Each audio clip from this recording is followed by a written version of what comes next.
Good morning mga diskarte. Another diskarte na naman tayo ngayong araw. Habang nasa biyahe nga pala tayo papunta dun sa client natin sa papuntang Quezon City. Ito, may nadaanan tayong sunog. Buti na lang, mabilis yung mga bombero at naagapan nila agad. Wala masyadong nadamay dun sa mga establishment na malapit dun. So ito, tara, biyahe ulit tayo. Balik tayo dun sa pupuntahan natin. So ito na. Dito tayo, touchdown tayo dito sa may Payatas, Quezon City. Ito yung gagawin natin. Isuzu Crosswind Sportivo pa rin yung gagawin natin mga bossing. Napakabilis lang natin trabahuin to kasi medyo gamay na natin to kung paano tanggalin. Kung paano pagbaklasin to, nakita nyo naman sa mga naunang video natin. Ayan yung tornilyo. Ito sa kailalim, tatanggalin nyo lang to. Saka yan, kailangan nyo tanggalin yan. And then, remove nyo lang yung mga tornilyo din. Matatanggal nyo na yung pinaka panel frame yan. Ayan, tatanggalin nyo din yan para ma-remove nyo. Tapos yung buong cover nyan, tatanggalin nyo yan mga kadiskarte. Alright. So ayan, nabaklas na natin siya mga diskarte, isang mabilisan lang yan. And then, kapitan natin yung ating Android head unit, palitan natin to agad. Yan, 4 na screw lang yung tatanggalin mo dyan. So, tara ito.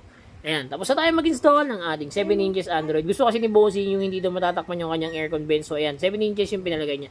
Then, ginamit natin dito yung reverse camera natin. Ayan. So, kasama pa rin sa package yung reverse camera. Ayan, pwede ka na rin mag-Waze, Netflix, YouTube, Google Map. Meron na rin tong Apple CarPlay na Android Auto. Kaya sa mga gusto pong mag-avail nito, drop message lang. Don't forget to like and follow na rin. Salamat, ingat, ride safe sa lahat.